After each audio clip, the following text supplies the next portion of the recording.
മഴതോരും മുൻപയുടെ പുതിയൊരു എപ്പിസോഡിലേക്ക് സ്വാഗതം. കമലേടത്തി പറഞ്ഞു നിർത്തിയ വാക്കിന് പിന്നാലെ തന്നെയായിരുന്നു വൈജ നടക്കുന്നത്. കാരണം എന്തെന്നാൽ തൻ്റെ മകൾക്ക് ആരുടെയും ഔദാര്യം വേണ്ടെന്നും ഇത്രയും കാലം അവളെ ഒളിപ്പിച്ചു വെച്ചത് തന്നെയാണ് തനിക്ക് കിട്ടിയ ഏറ്റവും വലിയ ശിക്ഷ. ഇനി മറ്റുള്ളവരുടെ കയ്യിൽ നിന്നും എടുത്തിട്ട് തൻ്റെ മകൾക്ക് എന്തെങ്കിലും കൊടുത്തു എന്നറിഞ്ഞ് മറ്റുള്ളവർക്കുണ്ടാകുന്ന ആ ബുദ്ധിമുട്ടും കൂടിയും താങ്ങാൻ വൈജയ്ക്ക് ഒട്ടും തന്നെ താല്പര്യം ഉണ്ടായിരുന്നില്ല. തൻ്റെ മകൾക്ക് ഇത്രയും കാലം തന്നിൽ നിന്നും നിഷേധിച്ചതെല്ലാം തന്നെ മകൾക്ക് നൽകണമെന്ന് തന്നെയാണ് വൈജയുടെ ആഗ്രഹം. അവള് അത് സ്വീകരിക്കുമോ ഇല്ലയോ എന്നത് രണ്ടാമത്തെ കാര്യം. വൈജ അതെല്ലാം മനസ്സിൽ ചിന്തിക്കുകയായിരുന്നു. അപ്പോഴാണ് വൈജ വക്കീലിനെ വിളിച്ച് സംസാരിക്കുന്നതും. വക്കീല് കാണാമെന്ന സമ്മതം നൽകിയതോടെ വൈജയ്ക്ക് സമാധാനമായി. വൈജയോട് മാത്രമായിട്ട് വക്കീൽ എല്ലാ സത്യങ്ങളും പറയുമെന്നും വൈജ പ്രതീക്ഷിക്കുന്നുണ്ട്. ഉടനെ തന്നെ വൈജ അന്നത്തെ ദിവസം ബാങ്കിൽ പോവാനിറങ്ങുന്നത് വക്കീലിനെ കാണാൻ തന്നെയായിരുന്നു. ബാങ്കിൽ വിളിച്ച് ലീവ് പറയുകയും വക്കീലിൻ്റെ അടുത്തേക്ക് പോവുകയും ചെയ്യുന്നുണ്ട്. വക്കീലിനെ ചെന്ന് കാണുമ്പോൾ വക്കീല് വൈജയോട് വളരെ അടുപ്പത്തോടു കൂടിയൊക്കെ സംസാരിക്കുകയാണ്.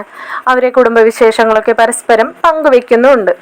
അപ്പോൾ വൈജയുടെ വീട്ടിലെ അലീന വന്നതായിട്ടുള്ള കാര്യങ്ങളും അലീന ആരാണെന്നുള്ള സത്യവും വക്കീലിന് മുന്നേ അറിയാവുന്ന പോലെ തന്നെയാണ് വൈജയോട് വക്കീല് സംസാരിക്കുന്നത്.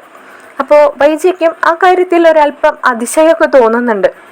വക്കീല് അലീനയെ അറിയുന്ന പോലെയാണല്ലോ സംസാരിക്കുന്നത്. അപ്പോൾ അവളെ കണ്ടിട്ടുണ്ടോ? അവളെക്കുറിച്ച് ആരെങ്കിലും പറഞ്ഞതായിരിക്കോ? ഒരു പക്ഷേ അച്ഛൻ തന്നെ അവളെക്കുറിച്ച് പറഞ്ഞിട്ടുണ്ടായിരിക്കാം. അപ്പോൾ തൻ്റെ സംശയങ്ങളും സത്യം തന്നെയാണ്. അച്ഛൻ അവൾക്കായിട്ട് എന്തൊക്കെയോ കരുതി വെച്ചിട്ടുണ്ട്. അല്ലാതെ ഒരിക്കലും അച്ഛന് അലീനയെക്കുറിച്ച് വക്കീലിൻ്റെ അടുത്ത് സംസാരിക്കേണ്ട കാര്യമില്ലല്ലോ. കുടുംബ വക്കീലായിരുന്നാലും പലരിൽ നിന്നും ഒളിപ്പിച്ചു വെച്ച ആ രഹസ്യം വക്കീലിനോട് അച്ഛൻ പറയണമെങ്കിൽ ഇങ്ങനെ ഒരു കാര്യം നടന്നിട്ടുണ്ടാവാം. വൈജ ഒന്നും മറച്ചു വെക്കാതെ തന്നെ വക്കീലിനോട് ചോദിക്കുകയാണ്, സാറ് അലീനയെ അറിയൂ എന്ന്. വക്കീല് ചെറുപുഞ്ചിരിയോടുകൂടി ചോദിക്കുന്നുണ്ട്, അതെന്താ വൈജേ അങ്ങനെ ഒരു ചോദ്യം? നിങ്ങളുടെ വീട്ടിലെ ആരെയാണ് ഞാൻ അറിയാത്തതായിട്ടുള്ളത്? നിങ്ങളുടെ വീട്ടിലെ ഒരംഗം തന്നെ ആയിരുന്നില്ലേ ഒരു കാലം മുതൽ ഞാൻ. ഇപ്പോൾ പിന്നെ എനിക്ക് അവിടെ ആരെയും കാണാൻ വരാനില്ലല്ലോ. പിന്നെ എന്തെങ്കിലും സംശയങ്ങൾ നിങ്ങളുടെ വീട്ടിലേതായിട്ടോ എന്നെ സമീപിക്കേണ്ടതായിട്ടോ ഉണ്ടെങ്കിൽ ഗംഗാധരനോ ശിവനോ എന്നെ വിളിക്കാറുമുണ്ട്. അപ്പോൾ എല്ലാ കാര്യങ്ങളും അറിയാറുണ്ട്. പിന്നെ ഈ വക കാര്യങ്ങളൊന്നും ഇതുവരെ അവരാരും വിളിച്ച് എന്നോട് സംസാരിച്ചതുമില്ല എന്ന് വക്കീല് പറയുമ്പോൾ വൈജ ചോദിക്കുന്നുണ്ട്, അല്ല അപ്പോൾ അലീനയെക്കുറിച്ച് ആരാ പറഞ്ഞത്? അലീന വരുന്നതിനെ കുറിച്ചിട്ടും വരുത്തുന്നതിനെ കുറിച്ചിട്ടും ഒക്കെ അഭിപ്രായങ്ങൾ എന്നോട് നിങ്ങളുടെ അച്ഛൻ ചോദിച്ചിട്ട് തന്നെയാ അവളെ വരുത്തിയത്. പിന്നെ അദ്ദേഹം മരിച്ചതിന് ശേഷം 1-2 വട്ടം ഞാൻ മനുവിനെ വിളിച്ച് ചോദിച്ചിരുന്നു എന്താണ് അവിടുത്തെ അവസ്ഥ എന്നൊക്കെ. അപ്പോൾ മനു തന്നെയാണ് പറഞ്ഞത്. അവള് ആദ്യം പറഞ്ഞിരുന്നു മനുവിൻ്റെ വീട്ടിലുണ്ടെന്ന്. അതിനുശേഷം വൈജയുടെ വീട്ടിലേക്ക് അലീന മാറിയെന്നും അവൻ പറഞ്ഞിരുന്നു. എന്തായാലും നല്ലതുപോലെ തന്നെ സംഭവിക്കട്ടെ. അല്ല വക്കീലെ, അപ്പോൾ അലീനയെ വീട്ടിലേക്ക് വരുത്താൻ അച്ഛൻ എന്തിനായിരുന്നു വക്കീലിൻ്റെ അഭിപ്രായം അറിഞ്ഞത്? വക്കീലിനപ്പോൾ വല്ലാത്തൊരു സംശയം തോന്നാണ്. ഒന്നും അറിയാത്ത പോലെയാണോ വൈജ സംസാരിക്കുന്നത്, അതോ അറിഞ്ഞിട്ട് എന്നിൽ നിന്നും മറച്ചു വെക്കാനാണോ എന്ന്. അപ്പോൾ വക്കീല് തന്നെ വൈജയോട് പറയുന്നുണ്ട്, അത് അങ്ങനെ ഒരാളെ കൊണ്ടുവരുമ്പോൾ ഒരു അഭിപ്രായം എന്നിൽ നിന്ന് എന്താണെന്ന് അറിയാൻ വേണ്ടിയിട്ട് അദ്ദേഹം ചോദിച്ചതായിരിക്കുമെന്ന്. വക്കീല് എന്നിൽ നിന്നും ഒന്നും മറച്ചു വെക്കണ്ട, ഞാൻ അത്രയ്ക്ക് പൊട്ടിയാണെന്ന് തന്നെയാണോ വക്കീല് വിചാരിച്ചിരിക്കുന്നത്? അല്ല, വേറൊന്നും കൊണ്ട് ചോദിക്കുന്നതല്ല. വീട്ടിലൊരു സെർവൻറ്റിനെ നിർത്തുന്നതിനോ അല്ലെങ്കിൽ അമ്മനെ നോക്കാനായിട്ട് ഒരു ബൈസ്റ്റാൻഡറെ നിർത്തുന്നതിനോ വക്കീലിൻ്റെ അഭിപ്രായം എടുക്കുന്ന ഒരാളാണ് അച്ഛനെന്ന് എനിക്ക് തോന്നുന്നില്ല. അതുകൊണ്ട് പറഞ്ഞു എന്ന് മാത്രം. എന്തായാലും വക്കീലുമായിട്ട് ഞാൻ തർക്കിക്കാനൊന്നുമില്ല. അലീനയെക്കുറിച്ച് തന്നെ പറയാം. വക്കീല് വീട്ടിൽ നിന്നും അറിയാത്തതായിട്ടുള്ള കുറേ കാര്യങ്ങൾ അതിനുശേഷം നടന്നു. അതൊക്കെ എനിക്കറിയാം വൈജെ. വൈജയ്ക്ക് ആക്സിഡൻ്റ് ആയതും വൈജ ഡിവോഴ്സിനായിട്ട് പെറ്റീഷൻ കൊടുത്തതും ഒക്കെ ഞാൻ അറിഞ്ഞിരുന്നു. അതിനുശേഷമുള്ള കുറച്ച് കാര്യങ്ങളാണ് ഞാൻ അറിയാതെ പോയത്. കാരണം ഞാനും കുറച്ച് ഹെൽത്ത് ഇഷ്യൂ കാരണം മകൻ്റെ ഒപ്പം ലണ്ടനിലായിരുന്നു. അവിടുത്തെ ട്രീറ്റ്മെൻ്റൊക്കെ കഴിഞ്ഞിട്ടാണ് ഞാൻ ഇവിടേക്ക് വന്നത്. അതേ സമയത്ത് തന്നെയായിരുന്നു നമ്മുടെ ബാലചന്ദ്രനും നമ്മുടെ ശിവനും ഒക്കെ എന്നെ കോണ്ടാക്ട് ചെയ്തത്. അത് ഇവന്മാരുടെ ഒരേ പ്രശ്നങ്ങൾ പറഞ്ഞിട്ടായിരുന്നു. ആ സമയത്ത് ബാലചന്ദ്രൻ എന്നോട് പറഞ്ഞിരുന്നു, വൈജ ഇപ്പോൾ മകൻ്റെ ഈ ഇഷ്യൂ കാരണം അങ്ങനെ എന്താ ഡിവോഴ്സിൻ്റെ കാര്യമൊന്നും ഇപ്പോൾ സംസാരിക്കണില്ലെന്നൊക്കെ. അതിനുശേഷം എന്ത് സംഭവിച്ചു എന്ന് എനിക്കറിയില്ലല്ലോ. അല്ല വൈജെ, എന്താ വൈജ ഇന്നിപ്പോൾ എന്നെ വിളിച്ചിട്ട് നമ്മുടെ സ്വത്ത് വിവരണത്തിൻ്റെ കാര്യമൊക്കെ ചോദിക്കാൻ കാരണം? അതെ, അത് തന്നെയാണ് ഞാൻ പറഞ്ഞു വരുന്നത്. വക്കീലിനോട് ഞാൻ തുറന്നു തന്നെ പറയാലോ. അലീനയുടെ കാര്യം തന്നെയാണ് ഞാൻ ചോദിക്കുന്നത്. അച്ഛൻ എന്തുകൊണ്ടാണ് അലീനയ്ക്കായിട്ട് എന്തെങ്കിലും സ്വത്തുക്കൾ നീക്കി അങ്ങനെ എഴുതി വെച്ചത്? അതും അവൾ ഇവിടെ വരുന്നതിന് മുമ്പ് തന്നെ. അല്ല, അലീനയ്ക്ക് അങ്ങനെ സ്വത്തുക്കൾ എഴുതി അച്ഛൻ മാറ്റി വെച്ചിട്ടുണ്ടെന്ന് വൈജയോട് ആരാ പറഞ്ഞത്? എനിക്കറിയാം, എനിക്കങ്ങനെ തോന്നി. തോന്നലുകളൊക്കെ ശരിയാവണമെന്നുണ്ടോ വൈജെ? അച്ഛൻ അങ്ങനെ ഒന്നും എഴുതി മാറ്റിയൊന്നും വെച്ചിട്ടില്ല അലീനയ്ക്കായിട്ട്. പിന്നെ നീ എന്നോട് ചോദിച്ചപ്പോൾ ഇവിടെ വരെ വരാൻ പറഞ്ഞത് നേരിട്ട് തന്നെ പറഞ്ഞ് നിന്നെ മനസ്സിലാക്കാമെന്ന് കരുതിയിട്ട് തന്നെയാണ്. ഇല്ല വക്കീലെ, ഞാനത് വിശ്വസിക്കില്ല. വക്കീലിന് എല്ലാം അറിയാം, എങ്കിലും എന്നിൽ നിന്നും എന്തൊക്കെയോ മറച്ചു വെക്കുകയാണ്. വക്കീൽ വിചാരിക്കുന്നത് പോലെയല്ല. അച്ഛൻ അന്നിവിടെ അലീനയെ കൊണ്ടുവരുമ്പോൾ അലീന ആരാണെന്ന് എനിക്കും വീട്ടിലുള്ളവർക്കും അറിയാതിരുന്ന ആ സമയമല്ല ഇപ്പോൾ. അതിനുശേഷം ഒരുപാട് കടന്നുപോയി. ഇന്ന് അലീന ആരാണെന്ന് അറിയാത്തതായിട്ട് വീട്ടിൽ ആരും തന്നെയില്ല. വക്കീലിനും അതറിയാമെന്ന് എനിക്കറിയാം. അതുകൊണ്ട് തന്നെയാണ് ഞാൻ വക്കീലിനെ കാണാൻ വന്നത്. അലീന കാരണം ഒരുപാട് പ്രശ്നങ്ങൾ എല്ലാവരുടെ ഇടയിലും കഴിഞ്ഞു പോയതാണ്. അപ്പോൾ ഇനിയും അവൾ കാരണം മറ്റൊരു പ്രശ്നം ഉണ്ടാവാൻ അവസരം ഉണ്ടാവാതിരിക്കാൻ വേണ്ടിയിട്ടാണ് ഇങ്ങനെയൊരു സ്വത്തുക്കളുടെ കാര്യത്തിന് ഞാൻ തന്നെ ഇറങ്ങി തിരിച്ചത്. അച്ഛൻ അങ്ങനെ ഒരു സ്വത്തുക്കൾ എന്തെങ്കിലും അവളുടെ പേരിൽ നീക്കിരിപ്പായിട്ട് എഴുതി വെച്ചിട്ടുണ്ടെങ്കിൽ അത് അവൾക്ക് വേണ്ടെന്ന് പറയാൻ. എല്ലാ പേരക്കുട്ടികളെ പോലെ തന്നെയാണ് അച്ഛൻ അലീനയും. പിന്നെ എന്തിനാണ് അച്ഛൻ അങ്ങനെ ഒരു അവൾക്ക് വേണ്ടിയിട്ട് മാത്രം എഴുതി വെച്ചതെന്ന് എനിക്ക് മനസ്സിലാവുന്നില്ല. വേണമെങ്കിൽ ചിന്തിക്കാവുന്നതാണ്. അവളോട് ചെയ്ത പ്രായശ്ചിത്തം അതാണോ ഉദ്ദേശിക്കുന്നത്? അച്ഛൻ അങ്ങനെയാണോ പറഞ്ഞത്? എങ്കിൽ അത് വേണ്ട. കാരണം ഒരമ്മയെ കുഞ്ഞിൽ നിന്നും അകറ്റുന്നതിനോളം ഒരു തെറ്റും ഈ ലോകത്ത് സംഭവിക്കാനില്ല വക്കീലെ. അന്ന് അച്ഛൻ്റെ കുടുംബ പാരമ്പര്യം, അച്ഛൻ്റെ മറ്റു മക്കളുടെ നാണാഭിമാനം, അല്ലെങ്കിൽ ഒരു പക്ഷേ തൻ്റെ മകളുടെ ജീവിതം അതോടുകൂടി നശിച്ചു പോകുന്നു എന്ന അച്ഛനുണ്ടായ ഒരു ടെൻഷൻ എല്ലാമായിരിക്കാം. അച്ഛനെ ഞാൻ കുറ്റം പറയുന്നില്ല. കുറ്റം ചെയ്തതും തെറ്റ് ചെയ്തതും എല്ലാം വൈജ തന്നെയാണ്. എനിക്കറിയാമത്. ഞാൻ മാത്രമാണ് കുറ്റക്കാരിയെന്ന്. പക്ഷെ ഇനി ആ പ്രായശ്ചിത്തം അച്ഛൻ ചെയ്തിട്ട് കാര്യമില്ല. അവളെല്ലാം നിഷേധിക്കപ്പെട്ടവളാണ്. വിദ്യാഭ്യാസം, അച്ഛൻ, അമ്മ, കുടുംബം എല്ലാം. അവൾക്ക് അച്ഛൻ എഴുതി മാറ്റി വെച്ചിരിക്കുന്ന കോടികളോ ലക്ഷങ്ങളോ ഒന്നും അതുകൊണ്ട് നികത്താൻ അവൾക്കാവില്ല. അവളുടെ ബാല്യകാലം, കൗമാരം എല്ലാം കഴിഞ്ഞു പോയിരിക്കുന്നു. ബാല്യകാലത്തിൽ അവൾക്ക് ലഭിക്കേണ്ടതായിട്ടുള്ള ഒന്നും തന്നെ അവൾക്ക് ലഭിച്ചിട്ടില്ലല്ലോ വക്കീലെ. പിന്നെ ഇന്നിപ്പോൾ അവൾക്ക് ഒരുപാട് ലക്ഷങ്ങളും കോടികളും അച്ഛൻ കൊടുത്തിട്ട് എന്ത് കാര്യമുണ്ട്? അവൾക്ക് ഇന്ന് ഒരമ്മയുണ്ട്. അമ്മയെക്കാളേറെ അവളെ സ്നേഹിക്കുന്ന ഒരച്ഛനും ഉണ്ട്. അവർക്കറിയാം അവൾക്കിനി എന്താണ് ചെയ്യേണ്ടതെന്ന്. അതുകൊണ്ട് തന്നെ അച്ഛൻ്റേതായിട്ടുള്ള ഒന്നും തന്നെ എൻ്റെ മകൾക്ക് വേണ്ട. വൈജയുടെ നാവിൽ നിന്നും ഇത്രയും വാക്കുകൾ കേട്ടപ്പോൾ, ഇത്രയും കാര്യങ്ങൾ വൈജ മനസ്സിലാക്കിയെന്ന് അറിഞ്ഞിട്ട് വക്കീലിനാകെ അതിശയായിട്ടിരിക്കുകയാണ്. വൈജയിൽ നിന്നും ഇങ്ങനൊരു കാര്യം വക്കീൽ ഒരിക്കലും പ്രതീക്ഷിച്ചിരുന്നില്ല. വക്കീൽ ഒരു നിമിഷം സ്റ്റക്കായിപ്പോയി, വൈജയോട് എന്ത് പറയണമെന്നറിയാതെ. വക്കീൽ പിന്നെ തുടരാണ്, വൈജയെ അതിനെനിക്കിനി ഒന്നും ചെയ്യാൻ കഴിയില്ല. അതൊക്കെ നേരത്തെ തീർപ്പായ കാര്യങ്ങളാണ്. എന്നോട് ഈ സ്വത്ത് കാര്യങ്ങളുടെ നീക്കുപോക്കുകൾ വരുത്തുന്ന സമയത്താണ് ഒരു സ്വകാര്യം എന്ന രീതിയിൽ നിങ്ങളുടെ അച്ഛൻ ഈ രഹസ്യങ്ങളൊക്കെ എന്നോട് പറയുന്നത്. അപ്പോൾ അച്ഛൻ പറയുന്നതിൽ ന്യായമുണ്ടെന്ന് എനിക്ക് തോന്നി. വൈജ പറഞ്ഞത് വളരെ ശരി തന്നെയാണ്. പ്രായശ്ചിത്തം തന്നെയായിരുന്നു അദ്ദേഹം ചെയ്തത്. കാരണം അല്ലായിരുന്നുവെങ്കിൽ എല്ലാ പേരക്കുട്ടികൾക്കും നീക്കേണ്ടതായിരുന്നല്ലോ. അദ്ദേഹം മക്കൾക്കായിട്ടും ഭാര്യയ്ക്കായിട്ടും തുല്യമായിട്ടെല്ലാം വീതിച്ചതിന് ശേഷം അദ്ദേഹത്തിൻ്റെ ഓഹരി മാത്രമാണ് അലീനയ്ക്ക് മാത്രമല്ല അലീനയുടെ ഓർഫനേജിനും വേണ്ടിയിട്ട് അദ്ദേഹം ചെയ്തു വെച്ചത്. ഓർഫനേജ് അന്ന് പൂട്ടിപ്പോയതോടുകൂടി അത് ഓട്ടോമാറ്റിക്കലി അലീനയുടെ പേരിലേക്ക് തന്നെയാണ് ആയിരിക്കുന്നത്. ഇനി അലീനയ്ക്ക് തീരുമാനിക്കാം അതെന്ത് ചെയ്യണമെന്ന്. അല്ലാതെ വൈജെ, നീ ഈ പറയുന്നത് പോലെ ആരും അറിയാതെ ഈ സ്വത്തുക്കളെല്ലാം തന്നെ നിന്റെ ആങ്ങളമാരുടെ പേരിലോ നിന്റെ പേരിലേക്കോ മാറ്റിയെഴുതാൻ എനിക്കാവില്ല. ഇനി അലീനയാണ് തീരുമാനിക്കേണ്ടത്.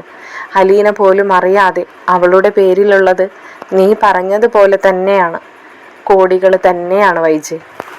നിങ്ങളറിയാത്ത ഒരു അച്ഛനായിരുന്നു അദ്ദേഹം.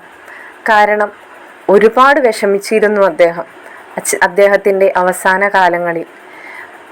അദ്ദേഹം അവസാനിക്കുന്നതോടെ അലീന എന്ന സത്യം അത് മാഞ്ഞു പോകുമെന്ന് അദ്ദേഹം പേടിച്ചിരുന്നു.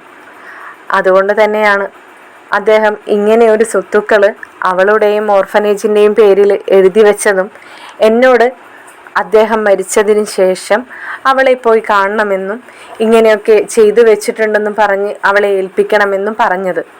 പക്ഷേ എല്ലാം തലകീഴ് മറിഞ്ഞു. ആ ബ്രിജിത എന്ന് പറയുന്ന സ്ത്രീ നിങ്ങളുടെ വീട്ടിൽ വന്ന് അച്ഛനെ കണ്ട് സംസാരിച്ച് പോയതിന് ശേഷം അച്ഛന് പിന്നെ ഉറക്കമില്ലാത്ത നാളുകളായിരുന്നു. അദ്ദേഹം എന്നെ വിളിച്ചിരുന്നു. അദ്ദേഹം എന്താണ് ഇനി ചെയ്യേണ്ടതെന്ന് ചോദിച്ചു. ബ്രിജിത പറഞ്ഞതുപോലെ തന്നെ അവൾക്കൊരു സംരക്ഷണമാണോ ഞാൻ കൊടുക്കേണ്ടതെന്ന് ചോദിച്ചപ്പോൾ എനിക്കും അത് തന്നെയാണ് തോന്നിയത്. അവള് ആ വീട്ടിലെ ഒരു സെർവൻ്റായിട്ട് നിൽക്കട്ടെ എന്ന്. സെർവൻ്റ് എന്ന വാക്ക് അവൾക്കൊരിക്കലും യോജിച്ചതല്ലെന്ന് അദ്ദേഹം പറഞ്ഞു. പിന്നെ ഒരു ഓപ്ഷൻ ഉണ്ടായത് നിങ്ങളുടെ അമ്മയെ നോക്കാനായിട്ട് ഹോം നേഴ്സായിട്ട് നിർത്തുക എന്നത് മാത്രമായിരുന്നു. അങ്ങനെ അത് അച്ഛനും ഞാനും കൂടി എടുത്ത തീരുമാനം തന്നെയാണ്. പിന്നെ ഞാൻ കൂടുതലൊന്നും പറയണ്ടല്ലോ വൈജെ. അവളിവിടെ വന്ന് കയറിയപ്പോൾ മുതൽ നിങ്ങൾക്കെല്ലാവർക്കും ഒരുപോലെ അവൾ ശത്രുവായി മാറുകയായിരുന്നു. പിന്നെ ആരോടും ഒന്നും പറയാൻ പറ്റാത്ത അവസ്ഥയിൽ ഞാനും. ഇന്നിപ്പോൾ നിനക്കും കമലയ്ക്കും വന്ന ഈ സംശയം ഇതുവരെയും ആർക്കും തന്നെ വന്നിട്ടുമില്ല. എന്നെ വന്ന് ആരും കണ്ടിട്ടുമില്ല. നിങ്ങൾക്കെല്ലാവർക്കും നിങ്ങളുടെ അച്ഛൻ വാരിക്കോരി തന്ന സംതൃപ്തിയിൽ തന്നെയായിരുന്നു നിങ്ങളുണ്ടായിരുന്നത്. പിന്നെ വൈജ കുറച്ചു മുമ്പ് എന്നോട് ഫോണിലൂടെ പറഞ്ഞതുപോലെ തന്നെ നിങ്ങൾ സഹോദരങ്ങൾ ആരും തന്നെ അച്ഛൻ്റെ സ്വത്തുക്കളൊന്നും കണ്ടിട്ടല്ല ജീവിച്ചിരുന്നതെന്നും അതൊക്കെ പങ്കിട്ടെടുക്കാൻ ആഗ്രഹിച്ചിട്ടില്ലെന്നും അതുകൊണ്ടും ആയിരിക്കാം ഇതൊക്കെ മൂടി വെച്ചത്. അല്ലെങ്കിൽ അദ്ദേഹം ഒരുപാട് സമ്പാദിച്ചതുകൊണ്ട്. അദ്ദേഹത്തിന് ഇങ്ങനെ ഒരു ഭൂമിയുള്ള കാര്യമോ ലോക്കറിൽ ഗോൾഡൊക്കെ ഇരിക്കുന്ന കാര്യമോ പോലും നിങ്ങൾ ആർക്കും അറിയില്ല. അങ്ങനെ ഇരിക്കുന്ന സാധനങ്ങൾ തന്നെയാണ് ഇന്ന് അലീനയുടെ പേരിൽ ആയിരിക്കുന്നത്. അദ്ദേഹം ഓരോ വട്ടവും ഓരോ മാലയായാലും വളയായാലും സ്വരൂപിച്ച് നീക്കി വെച്ചിരുന്നത് അലീനയുടെ വെഡ്ഡിങ്ങിന് വേണ്ടിയിട്ട് തന്നെയാണ്. ഇതെല്ലാം തന്നെ അദ്ദേഹം അലീനയ്ക്കായിട്ട് കരുതി വെക്കുകയായിരുന്നു. ഇത് എനിക്കറിയുന്ന പോലെ മറ്റാർക്കും അറിയില്ല വൈജയ്. ആരും തന്നെ അറിയാനും പോകുന്നില്ല ഇനി വൈജ പറയാതെ. ഇല്ല വക്കീലെ, ഇത് ഇവിടം കൊണ്ടൊന്നും നിൽക്കാൻ പോകുന്നില്ല.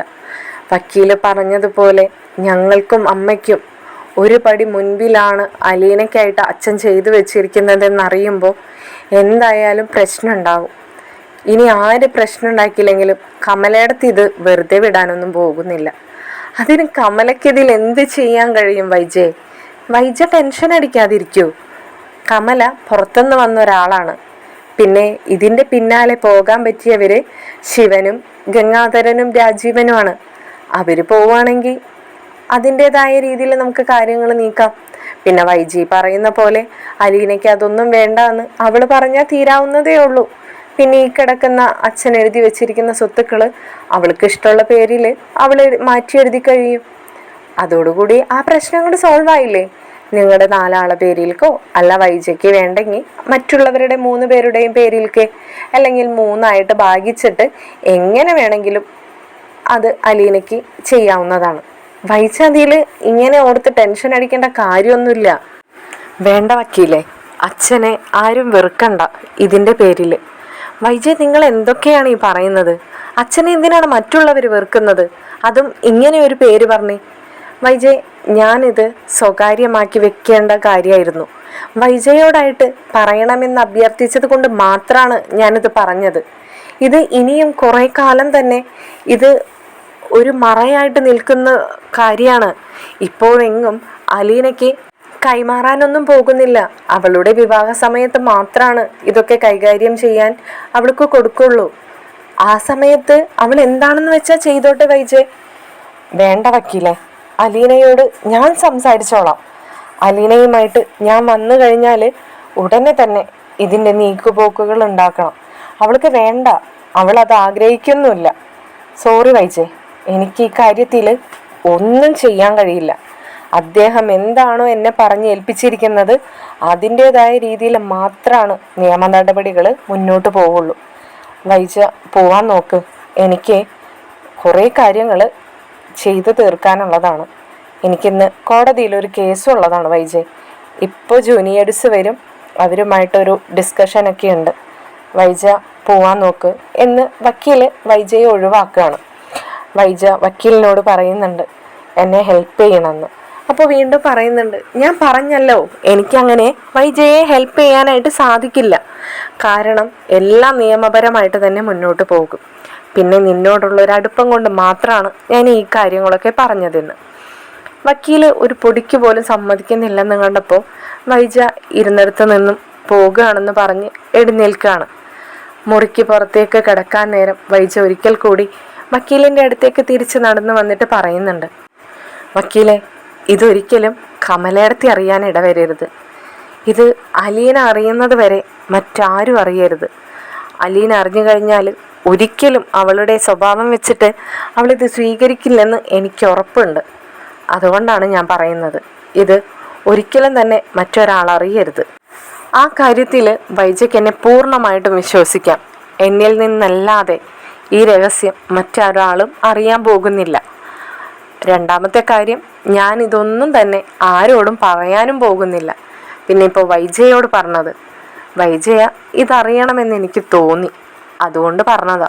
വൈജ എല്ലാ സത്യങ്ങളും അറിഞ്ഞിട്ട് തന്നെയാണ് എൻ്റെ അടുത്തേക്ക് വന്നതെന്നും എനിക്ക് മനസ്സിലായി, അതുകൊണ്ടും പറഞ്ഞതാണ്. വൈജ തന്നെയാണല്ലോ ഇതറിഞ്ഞിരിക്കേണ്ട ആള്. എന്തായാലും വൈജ ചെല്ലാൻ നോക്ക് എന്ന് പറഞ്ഞുകൊണ്ട് വക്കീല് വൈജയെ സമാധാനിപ്പിച്ച് പറഞ്ഞയക്കാണ്. വൈജയ്ക്ക് എന്ത് ചെയ്യണമെന്ന് ആലോചിച്ചിട്ട് ഒരു പിടിയും കിട്ടുന്നില്ല. വൈജ അപ്പോൾ മനുവിനോടൊന്ന് സംസാരിച്ചാലോ എന്നെല്ലാം വൈജയ്ക്ക് മനസ്സിൽ തോന്നുന്നുണ്ട്. പക്ഷേ മനുവിനോട് സംസാരിക്കാനായിട്ട് വൈജയ്ക്ക് ഒരു പേടിയും തോന്നുന്നുണ്ട്. മനു എങ്ങനെയായിരിക്കും ഇതിനെ പ്രതികരിക്കുക എന്നോർത്തിട്ട്. കാരണം തൻ്റെ മുത്തച്ഛനെ ഒരിക്കലും അവൻ ശപിക്കില്ല. കാരണം അവന് മുത്തച്ഛനെ ഒരുപാട് ഇഷ്ടമാണ്. അലീന അവൻ ആഗ്രഹിക്കുന്ന പെൺകുട്ടിയുമാണ്. അപ്പോൾ മുത്തച്ഛൻ അവൾക്കായിട്ട് എന്തെങ്കിലും നീക്കി വെച്ചിട്ടുണ്ടെന്ന് അറിയുമ്പോൾ അവൻ എന്തായാലും സന്തോഷം തന്നെ ഉണ്ടാവുള്ളൂ. പക്ഷേ മറ്റുള്ളവരാരെങ്കിലും അവനിൽ നിന്ന് അറിഞ്ഞാലുണ്ടാവുന്ന അവസ്ഥ, അവൻ അറിയുമ്പോൾ എങ്ങനെയായിരിക്കും ഇതിന് തന്നെ സഹായിക്കുക? എന്തായാലും മറ്റാരെങ്കിലും ഇതറിയുന്നതിന് മുമ്പ് തന്നെ ഇതെല്ലാം അലീനയിൽ നിന്നും മാറ്റണമെന്ന് വൈജ ചിന്തിക്കുകയാണ്. ഇതേ സമയത്താണ് ബാലചന്ദ്രൻ്റെ ഫോണിലേക്ക് ഒരു കോള് വരുന്നത്. അത് മറ്റാരുടെയും കോളല്ല, സ്റ്റാൻലിയുടെ തന്നെയായിരുന്നു. ബാലചന്ദ്രൻ്റെ ഫോണിലേക്ക് വന്ന് കോള് കണ്ട് ബാലചന്ദ്രൻ തന്നെ ഒന്ന് ഞെട്ടുന്നുണ്ട്. എന്തായിരിക്കും സ്റ്റാൻലി ഇപ്പോൾ തന്നെ ഇങ്ങനെ വിളിക്കുന്നതെന്ന്. സ്റ്റാൻലിയുടെ കോള് ബാലചന്ദ്രൻ അറ്റൻഡ് ചെയ്യുന്നുണ്ട്. എന്താ സ്റ്റാൻലി, എന്താ വിശേഷിച്ച് എന്ന് ചോദിക്കുമ്പോൾ സ്റ്റാൻലി പറയുന്നുണ്ട്, എനിക്ക് അത്യാവശ്യമായിട്ട് അലീനയെ ഒന്ന് കാണണമായിരുന്നു. ബാലചന്ദ്രന് ആകെ ഒരു ടെൻഷൻ ആവുകയാണ്. കാരണം തൻ്റെ വീട്ടിൽ നിന്നും ഇപ്പോൾ അലീനയെ ഒരു കാരണവശാലും മാറ്റി നിർത്താനായിട്ട് സാധിക്കില്ല. തൻ്റെ മക്കൾ അതിന് സമ്മതിക്കത്തുമില്ല. അപ്പോൾ ബാലചന്ദ്രൻ സ്റ്റാൻലിയോട് ചോദിക്കുന്നുണ്ട്, അല്ല സ്റ്റാൻലി, അവളെ വന്ന് കണ്ടു പോവാൻ വേണ്ടിയിട്ടാണോ? അല്ലല്ല, എനിക്ക് അവളെ കുറച്ച് ദിവസം ഇവിടെ കൊണ്ടുവന്ന് നിർത്താൻ തന്നെ വേണ്ടിയിട്ടാണ് ബാലചന്ദ്ര. അന്ന് 2-3 ദിവസം അല്ലെങ്കിൽ പിറ്റേ ദിവസം തന്നെ എന്ന് പറഞ്ഞ് കൊണ്ടുപോയതല്ലേ. ഇതുവരെയായിട്ടും ബാലചന്ദ്രൻ അവളെ തിരിച്ചയച്ചില്ലല്ലോ.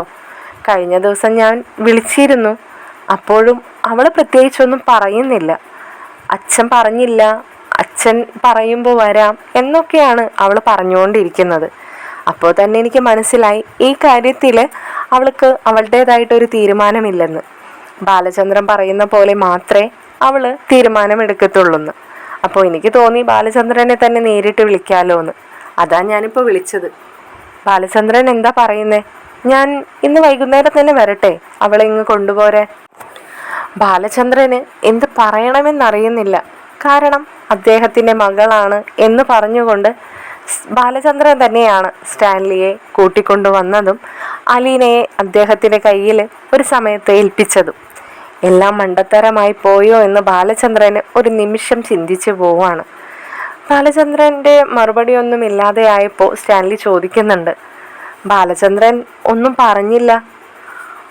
അല്ല സ്റ്റാൻലി, അതിപ്പോൾ എന്തായിരുന്നു? അലീനയെ വന്ന് കൊണ്ടുപോകണമെന്ന് അത്യാവശ്യം. ഓ അതോ, അതെ, എൻ്റെ മക്കളുണ്ടല്ലോ, അവർ രണ്ടാളും അങ്ങ് ഊട്ടിയിൽ പഠിക്കല്ലേ. അപ്പോൾ ലീവിന് വരുന്നുണ്ട്. രണ്ടുപേരും ഒരുമിച്ച് തന്നെ വരുന്നുണ്ട്. അപ്പോൾ അലീന വീട്ടിൽ വേണമെന്ന് എനിക്ക് തോന്നി.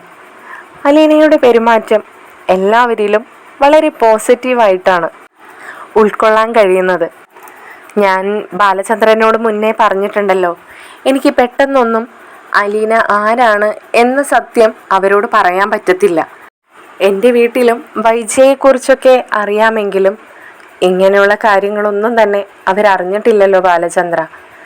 പക്ഷേ ഇപ്പോൾ എൻ്റെ മക്കൾ ഞങ്ങളുടെ കൂടെ നിൽക്കാൻ വരുമ്പോൾ എൻ്റെ അച്ഛനും അമ്മയും അപ്പച്ചനും അമ്മച്ചിയും കൂടെ വന്ന് നിൽക്കാറുണ്ട്. അങ്ങനെ എല്ലാവരും കൂടിയുള്ള സമയത്ത് അലീനയും കൂടി ഇവിടെ ഉള്ളപ്പോൾ എല്ലാവരുമായിട്ട് അവൾ ഇടപഴകുകയും അവളോട് അവർക്കൊക്കെ ഒരു ഇഷ്ടമുണ്ടാവുകയും ചെയ്യുന്നത് എനിക്ക് എന്തുകൊണ്ടും നല്ലത് തന്നെയാണ്. കാരണം ഒരുപാട് നാൾ അലീനയെ എന്നിൽ നിന്നും ഇനി അകറ്റി നിർത്താൻ ഞാൻ ആഗ്രഹിക്കുന്നില്ല ബാലചന്ദ്ര. എൻ്റെ കുടുംബക്കാർ അവൾ എനിക്ക് ആരാണെന്ന് അറിയിക്കാൻ കുറച്ച് സമയം, അത് ഒരുപാട് സമയം നീട്ടിക്കൊണ്ടു പോകാനും എനിക്ക് താല്പര്യമില്ല. അവളോട് എൻ്റെ വീട്ടിലുള്ളവർക്കും എൻ്റെ മക്കളെക്കുറിച്ചാണ് ഞാൻ കൂടുതലും ചിന്തിക്കുന്നത്. ഇങ്ങനെ ഒരു ചേച്ചി ഉണ്ടായിരുന്നുവെങ്കിലെന്ന് അവരാഗ്രഹിക്കുന്ന ഒരു നിമിഷം വരും. അത് അലീന ഞങ്ങളുടെ കൂടെ ഈ വീട്ടിൽ നിൽക്കുമ്പോൾ മാത്രമാണ് അങ്ങനെ ഒരു കാര്യം സംഭവിക്കുള്ളൂ. അതിനു വേണ്ടിയിട്ടാണ് ഞാൻ അവളെ ഇവിടേക്ക് കൊണ്ടുവരട്ടെ എന്ന് ബാലചന്ദ്രനോട് സമ്മതം ചോദിക്കുന്നത്. ബാലചന്ദ്രനോട് സമ്മതം ചോദിക്കല്ല കേട്ടോ, അലീനയെ പറഞ്ഞൊന്ന് മനസ്സിലാക്കാൻ വേണ്ടിയിട്ടാണ് ഞാനിങ്ങനെ വിളിക്കുന്നത്. പപ്പ വന്ന് അവളെ കൊണ്ടുപോകുന്നുണ്ടെന്ന് ബാലചന്ദ്രൻ പറഞ്ഞാൽ മാത്രമാണ് അലീന കൂടെ പോരത്തുള്ളൂ. സ്റ്റാൻലിക്ക് എന്ത് മറുപടി കൊടുക്കണമെന്നറിയാതെ ആകെ തരിച്ചു നിൽക്കുകയാണ് ബാലചന്ദ്രൻ. തുടർന്നുള്ള വീഡിയോയുമായി മറ്റൊരു എപ്പിസോഡിലൂടെ വരുന്നതായിരിക്കും. നിങ്ങൾക്ക് ഈ വീഡിയോസൊക്കെ ഇഷ്ടപ്പെടുന്നുണ്ടെങ്കിൽ ഒന്ന് ഹൈപ്പ് ചെയ്യാനും സപ്പോർട്ട് ചെയ്യാനും മറക്കരുതേ. ശുഭരാത്രി.